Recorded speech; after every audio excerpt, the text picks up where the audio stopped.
बुराई को भलाई से जीतना ही सच्ची जीत है और सफलता का असली रहस्य क्या है।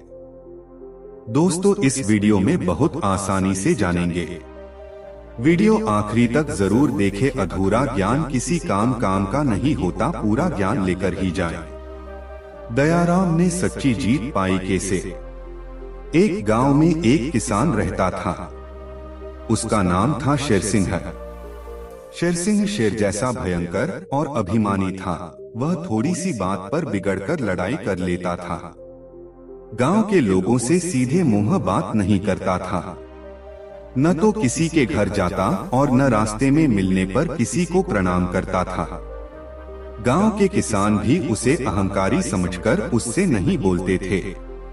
उसी गांव में एक दयाराम नाम का किसान आकर बस गया। वह बहुत सीधा और भला आदमी था। सबसे नम्रता से बोलता था, सबकी कुछ न कुछ सहायता किया करता था। सभी किसान उसका आदर करते थे और अपने कामों में उससे सलाह लिया करते थे। गांव के किसानों ने दयाराम से कहा, भाई दयाराम, तुम कभी शेरसिंह के घर मत जाना, उससे दूर ही रहना। वह बहुत झगड़ालू है। दयाराम ने हंसकर कहा, शेरसिंह ने मुझसे झगड़ा किया तो मैं उसे मार ही डालूंगा। दूसरे किसान भी हंस पड़े।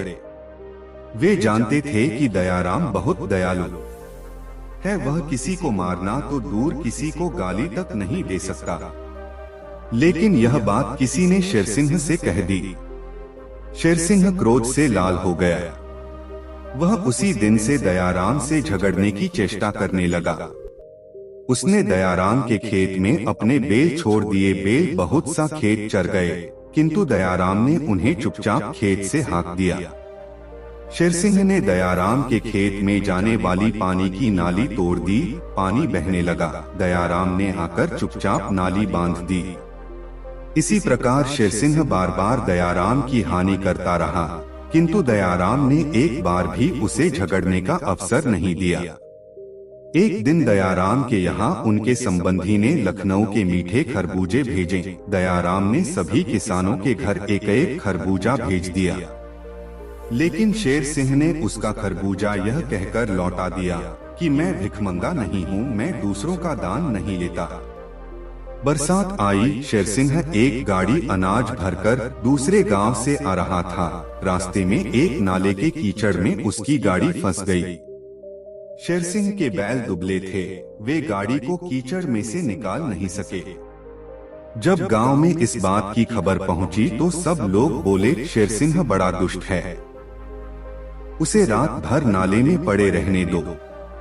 लेकिन दयाराम ने अपने बलवान बैल पकड़े और नाले की ओर चल पड़ा। लोगों ने उसे रोका और कहा, दयाराम, शेरसिंह ने तुम्हारी बहुत हानि की है।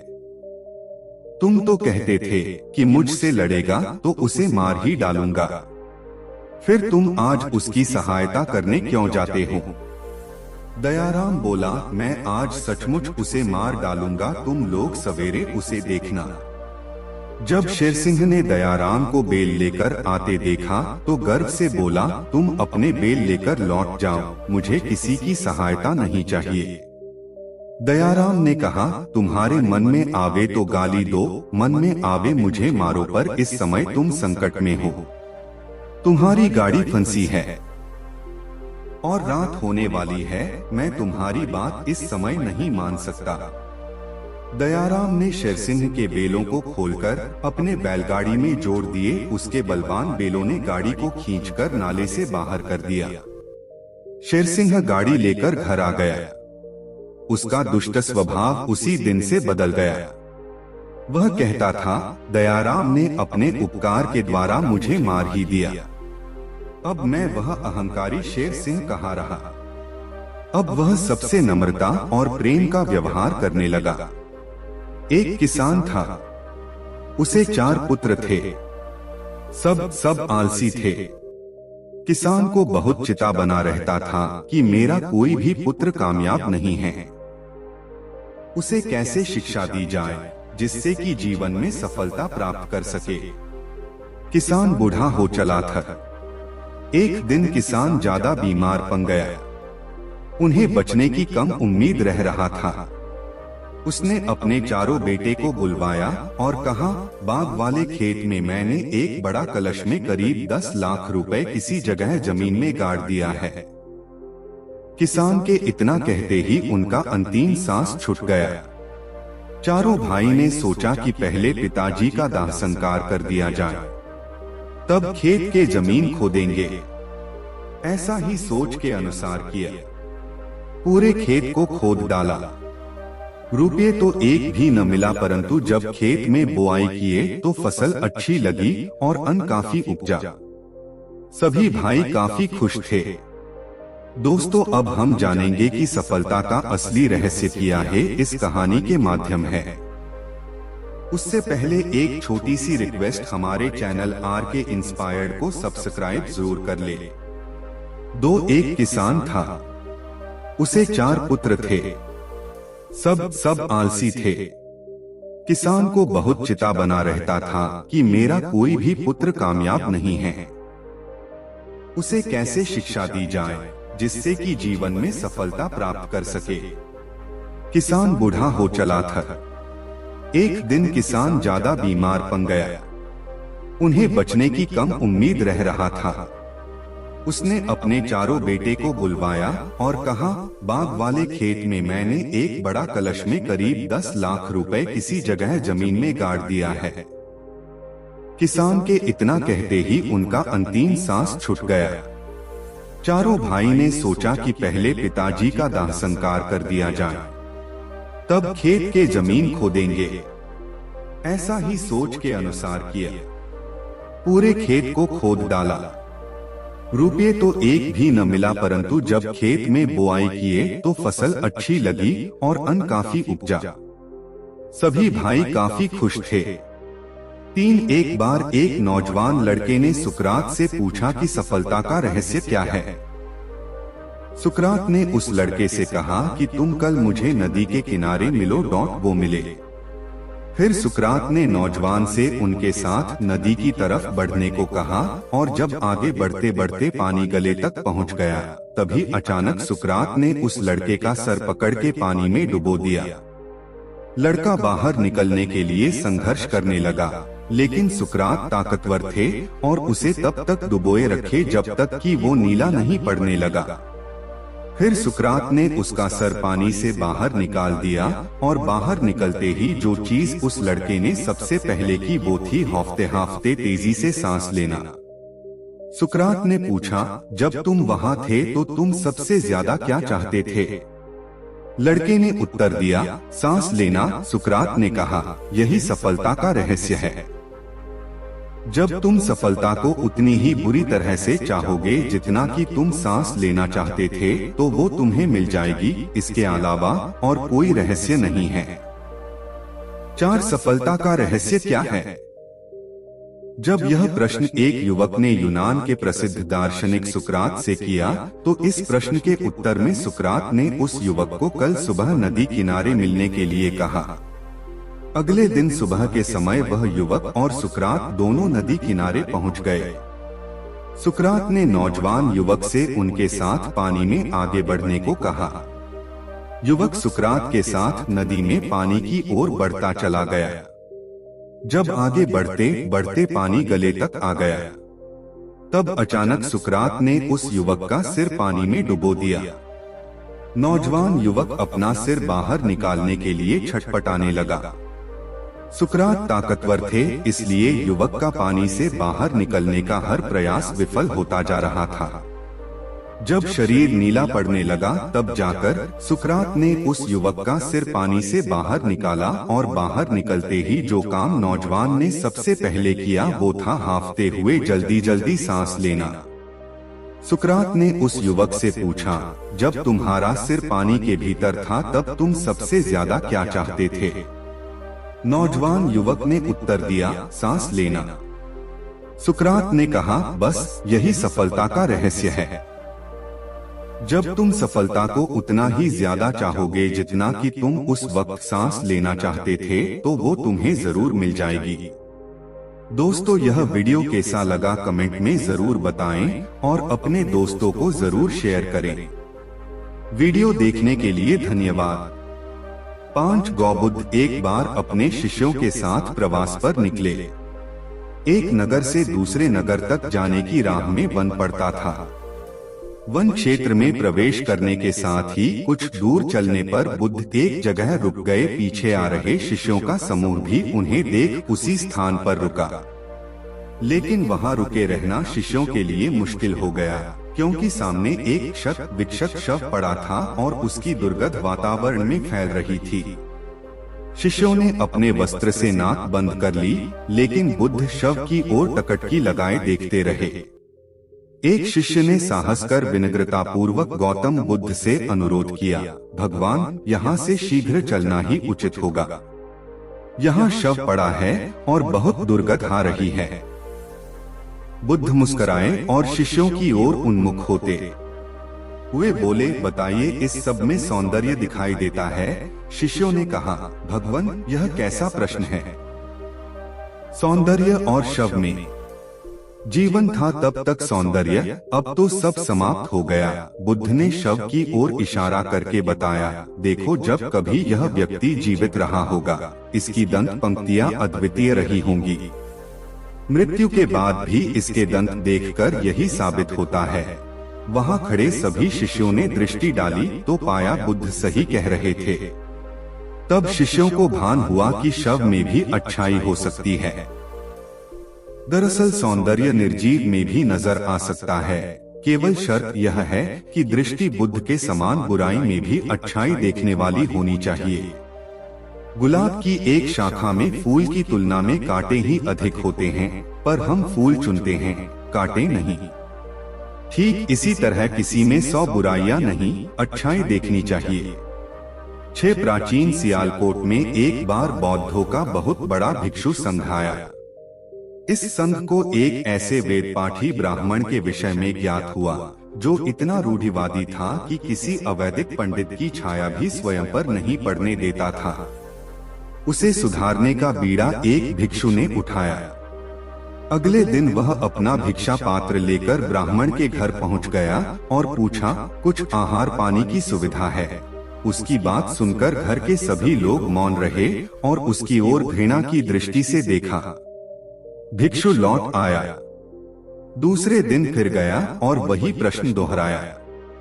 इस बार भी उसे चुप्पी और तिरस्कार का सामना करना पड़ा।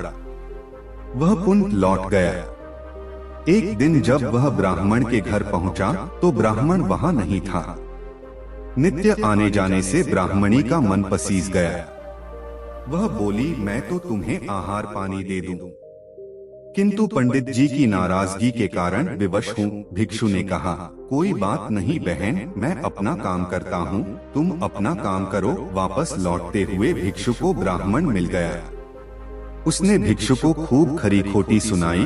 तब भिक्षु ने कहा, इतने दिनों तक आपके घर से कुछ नहीं मिला, किंतु आज आपकी पत्नी ने नहीं दी है, अब किसी दिन हाँ भी मिल जाएगा। ब्राह्मण थोड़ा शांत हुआ और बोला, यह क्रम कब तक जारी रखोगे। भिक्षु ने उत्तर दिया, जब तक जीवित हूँ। उसका धैर्य देख ब्राह्मण का अहंकार पिघल गया और उसने भिक्षु से क्षमा मांगी। वस्तुतः धैर्य व सहिष्णुता के बल पर बड़ी से बड़ी प्रतिकूलता को अनुकूलता में बदला जा सकता है। साथ गौतम बुद्ध को उनके अनुयायी यदि स्नेह से कहीं बुलाते तो वे अवश्य जाते। फिर जब बुद्ध पहुंचते तो श्रोताओं की भारी भीड़ उमड़ पड़ती। बुद्ध के वचनों में जो अमृतत्व होता था उसका पान करना सभी को प्रीतिकर लगता था। उनके उपदेशों में ऐसा कुछ अवश्य होता था जिससे गंभीर समस्याएं सुलझ जाती और कुछ न कुछ सार्थक भी प्राप्त होता। एक गरीब किसान गौतम बुद्ध का बहुत बड़ा भक्त था। एक दिन वह बुद्ध के पास आया और अपने गांव आने का आग्रह किया। बुद्ध उसके डॉट गांव पहुंचे तो सारा गांव उन्हें देखने व सुनने के लिए उमड़ पड़ा, किंतु वह किसान नहीं आया। हुआ यह कि उसी दिन किसान के बैलों की जोड़ी कहीं खो गई। किसान इस दुविधा में रहा कि बुद्ध का प्रवचन सुने या अपने बैलों को खोजे। काफी सोचने के बाद उसने अपने बैलों को खोजने का निर्णय किया। घंटों भटकने के बाद बैल मिले। थका हारा किसान घर आया और भोजन कर सो गया। अगले दिन वह अति संकोच से क्षमा प्रार्थी बन बुद्ध के पास पहुंचा, तो वे बड़े स्नेह से बोले, मेरी दृष्टि में यह किसान मेरा सच्चा अनुयायी है। इसने उपदेश से अधिक महत्व कर्म को दिया। यदि यह कल बैलों को न ढूंढते हुए उपदेश सुनता तो मेरी बातें इसकी समझ में नहीं आती, क्योंकि मन बैलों में अटका रहता। इसने कर्म को महत्व देकर प्रशंसनीय काम किया। सार यह है कि हम जहाँ जिस भूमिका में हो उसका ईमानदारी से निर्वाह करें, यही सच्ची आध्यात्मिकता है, क्योंकि प्रत्येक धर्म कर्म को ही सर्वोपरि महत्व देता है। 8 गौतम बुद्ध ने समझाया ज्ञानी आदमी कैसे अपने ऊपर शासन करना जानता है। एक लड़का बहुत चतुर था। उसने बहुत सी कलाएं सीखी। उसे तीर चलाना आ गया, वह नाव खेने लगा और बढ़िया से बढ़िया मकान बनाना सीख गया। उसके बाद वह घर लौटा। बड़े घमंड से वह लोगों से कहता, इस दुनिया में मेरे मुकाबले का कोई नहीं है, मैं सब कुछ जानता हूँ। गौतम बुद्ध ने यह देखा तो सोचा, इसे शिक्षा देनी चाहिए। उन्होंने एक बूढ़े का रूप बनाया और हाथ में भिक्षा पात्र लेकर उसके पास गए। लड़के ने पूछा, तुम कौन हो? बुद्ध ने कहा, मैं अपने मन को वश में रखने वाला एक आदमी हूँ। उनकी बात लड़के को समझ में नहीं आई। उसने कहा, आपका मतलब? बुद्ध बोले, कोई आदमी तीर चलाना जानता है, कोई नाव खेना जानता है, कोई घर बनाना जानता है, लेकिन ज्ञानी आदमी अपने ऊपर शासन करना जानता है।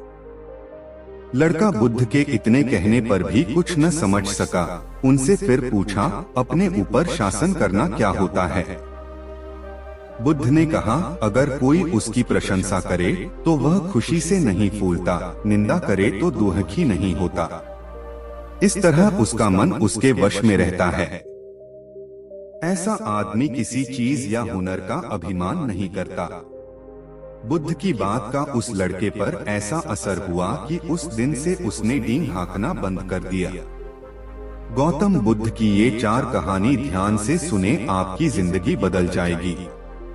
जिस रात को बुद्ध का परिनिर्वाण हुआ, आधी रात के समय सुभद्र नाम का एक परिव्राजक आया। उसके मन में कुछ शंकाएं थीं। आनंद ने उसे यह कहकर रोक दिया, उन्हें हैरान मत करो, वह थके हुए हैं। भगवान ने आनंद की बात सुन ली। उन्होंने आनंद से कहा, नहीं आनंद, सुभद्र को मना मत करो, मेरे पास आने दो। वह परम ज्ञान की इच्छा से पूछना चाहता है, हैरान करने की उसकी इच्छा नहीं है। पूछने पर जो मैं उसे कहूंगा वह उसे जल्दी ही समझ लेगा।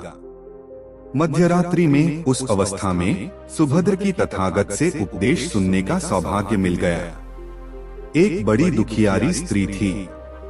पति पुत्र परिवार सब उसका नष्ट हो गया था। मारे दुख के वह पागल हुई फिरती थी। कपड़े पहनने का भी उसे होश न था। उसका नाम पटाचारा था। एक दिन घूमते हुए वह बुद्ध के पास जैतवन आराम में आ गई। उस नंगी स्त्री को देखकर लोगों ने कहा, यह पागल है, इसे इधर मत आने दो। बुद्ध ने कहा, इसे मत रोको। जैसे ही वह पास आई, बुद्ध ने कहा, भगिनी स्मृति लाभ कर। स्त्री को कुछ होश आया।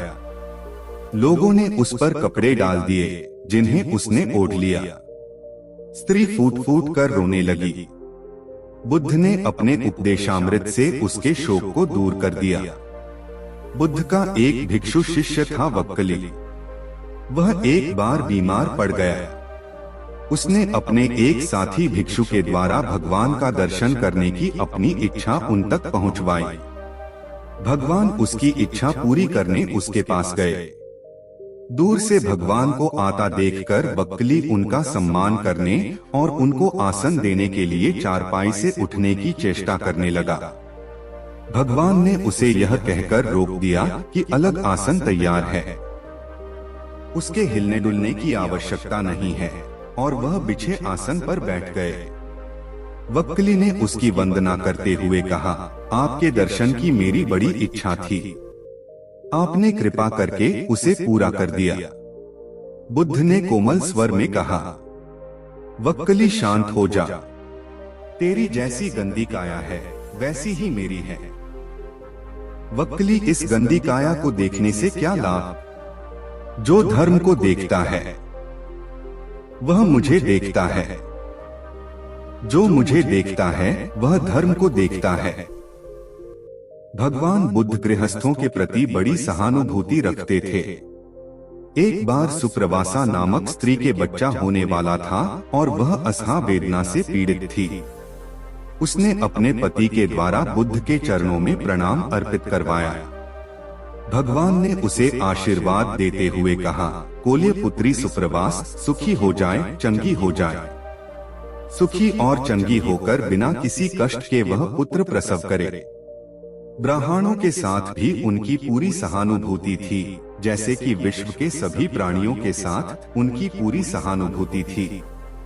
बावरी नामक ब्राह्मण के एक शिष्य ने जब अपने गुरु की ओर से भगवान के चरणों में प्रणाम निवेदन किया तो भगवान ने आशीर्वाद देते हुए कहा, शिष्यों सहित बावरी ब्राह्मण सुखी हो।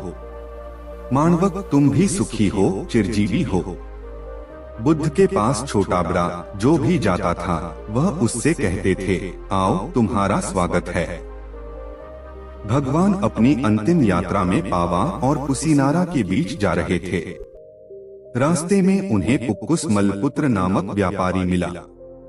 उसने उन्हें एक दुशाला भेंट किया, परंतु भगवान उसे अकेले कैसे आड़ते? वह अपने शिष्य आनंद को सम्मिलित करना चाहते थे। उन्होंने कहा, पुक्कुस, दुशाले के एक भाग को मुझे ओढ़ा दे, दूसरे को आनंद को। पुक्कुस ने ऐसा ही किया। भूल करने वालों के प्रति भी बुद्ध की अनुकंपा का पार न था। एक बार एक ब्राह्मण ने भगवान को वेरंजा में वर्षावास करने का निमंत्रण दिया। भगवान वहां गए, लेकिन वह ब्राह्मण बहुधंधी था। उसने उनकी कुछ भी सुध-बुध नहीं ली। बुद्ध को बड़ा कष्ट हुआ। उन्हें 3 महीने तक कुटा हुआ जौ रोज खाना पड़ा, क्योंकि उस समय वेरंजा में अकाल पड़ रहा था और वह भी उनको और उनके शिष्यों को घोड़ों के व्यापारियों से मिलता था। इतना होने पर भी वर्षावास की समाप्ति पर भगवान बुद्ध अन्यत्र जाने से पूर्व वेरंजा जाकर ब्राह्मण को आशीर्वाद देना नहीं भूले। भगवान बुद्ध के जीवन में ऐसी अनंत घटनाएं मिलती हैं। उनमें हमें उनकी मानवता के दर्शन होते हैं। उनके जीवन में कोमलता की पराकाष्ठा थी और उनकी वाणी में अपूर्व माधुर्य था जो सबको अपनी ओर खींचता था। उनके मुंह से क्रोध भरा शब्द कभी नहीं निकलता था। वह मनुष्य थे, परंतु मनुष्य की दुर्बलताओं से ऊपर उठ चुके थे। उनके व्यक्तित्व में मानवता की शुभ ज्योत्सना धर्म की स्थिति बनकर चमकी। 2 महाभारत में बताया गया है कि भीष्म पितामह को इच्छामृत्यु का वरदान प्राप्त था, अर्थात वे स्वयं जब तक मृत्यु का आह्वान न करें, काल उनके पास भी नहीं भटक सकता था। इसी तरह अमरता को लेकर अनेक कथाएं प्रचलित हैं। महात्मा बुद्ध अपने शिष्यों के साथ भिक्षाटन पर जा रहे थे। रास्ते में शिष्यों ने एक पौधे की तरफ इशारा करते हुए पूछा, भंते, इस पौधे की उम्र क्या है? बुद्ध ने बताया कि यह अमर वृक्ष है, इसकी उम्र अनंतहीन है। तभी एक शिष्य ने उस वृक्ष को जड़ से उखाड़ फेंक दिया और बुद्ध से बोला, गुरुवर, मैंने उसे एक ही पल में उखाड़कर समाप्त कर दिया। बुद्ध मुस्कुराए और निश्शब्द आगे बढ़ गए। महीनों बाद जब चातुर्मास बिताकर वे उसी रास्ते से लौटे तो सभी ने उस पौधे को वापस हरा भरा देखा। वृक्ष को उखाड़ने वाले शिष्य ने पूछा, तथागत, आपको इस पौधे की अनश्वरता का कैसे पता चला? बुद्ध ने उत्तर दिया, मैं इस नन्हे से पौधे की अनंत जिजीविषा को जानता था। यह जीवन और अमरता की पहली शर्त है। जिसमें यह भावना है वही जीवन को दीर्घ बना सकता है। 3 दाता चले गए, रह गए अब कंजूस। दान मान समझे नहीं, लड़ने को तजबूत। एक बार प्रदेश में अकाल पड़ा। यह देखकर गौतम बुद्ध को बड़ा दुहक हुआ। उन्होंने लोगों से कहा कि बहुत से लोग अन्न और वस्त्र के लिए तरस रहे हैं। उनकी सहायता करना हर मनुष्य का धर्म है। आप लोगों से जो कुछ बने वह दान करें। बुद्ध का उपदेश सुनकर सब लोग बिना दिए अपने अपने घर चले गए। एक गरीब व्यक्ति बैठा ही रहा। उसने सोचा कि मेरे पास तो ये वस्त्र हैं, अगर मैं इन्हें उतार कर दे दूंगा तो नंगा हो जाऊंगा। उसने फिर से सोचा कि मनुष्य बिना वस्त्र के पैदा होता है और बिना वस्त्र के ही चला जाता है। न जाने कितने साधु सन्यासी बिना वस्त्र के रहते हैं। फिर मैं बिना वस्त्र के क्यों नहीं रह सकता? उसने अपने वस्त्र उतारकर बुद्ध को दे दिए। भगवान बुद्ध ने उसे आशीर्वाद दिया। वह प्रसन्न होकर घर की ओर चल पड़ा। वह खुशी से चिल्लाकर कह रहा था, मैंने अपने आधे मन को जीत लिया है। तभी सामने से राजा की सवारी आ रही थी। उस गरीब की बात सुनकर राजा ने उसे अपने पास बुलाया और पूछा कि तुमने आधे मन को कैसे जीता है? उस गरीब ने कहा कि भगवान बुद्ध दुखियों के लिए दान मांग रहे थे। यह सुनकर मैंने अपने वस्त्र उतार दिए। पहले तो मेरे मन ने इनकार किया, फिर मैंने उसे समझाया कि मनुष्य बिना वस्त्र के पैदा होता है और मृत्यु होने पर साथ में कुछ भी नहीं जाता। राजा उसकी बात से बड़ा प्रसन्न हुआ। उसने मोतियों का हार और कीमती वस्त्र उसे दिए। उसने वह सब ले जाकर भगवान बुद्ध के चरणों में रख दिए। बुद्ध ने उसे हृदय से लगाते हुए कहा, जो दूसरों के लिए अपना सब कुछ दे देता है उसकी बराबरी कोई नहीं कर सकता। 4 गौतम बुद्ध के पास उनका प्रिय शिष्य पूर्ण पहुंचा। बुद्ध ध्यानावस्था में बैठे थे। पूर्ण के पहुंचने पर उन्होंने आंखें थोड़ी सी खोली और पूर्ण से आने का कारण पूछा तो उसने कहा, मैं धर्म प्रचार के लिए जाना चाहता हूँ, आपकी आज्ञा चाहिए। बुद्ध मुस्कुराए और कहा, पूर्ण, धर्म की राह बहुत मुश्किल है। तुम लोगों को अच्छी बातें बताने जाओगे और लोग तुम पर नाराज होंगे। हो सकता है कि अपशब्द भी कहें। इस पर पूर्ण ने कहा, कोई बात नहीं, मैं यह सोचकर उनकी बातों पर ध्यान नहीं दूंगा कि उन्होंने अपशब्द ही कहे, पिटाई तो नहीं की। बुद्ध बोले, हो सकता है कि कुछ लोग हाथ उठा दें। पूर्ण ने कहा, तब मैं यह सोचकर उन्हें क्षमा कर दूंगा कि उन्होंने मुझ पर शस्त्रों से प्रहार तो नहीं किया।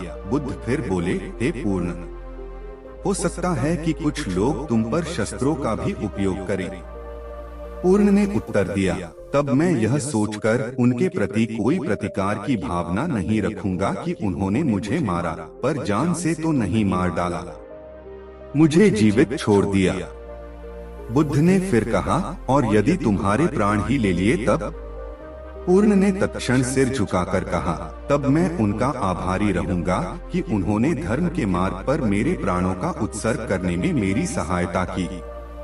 मैं उनके प्रति कृतज्ञ रहूंगा।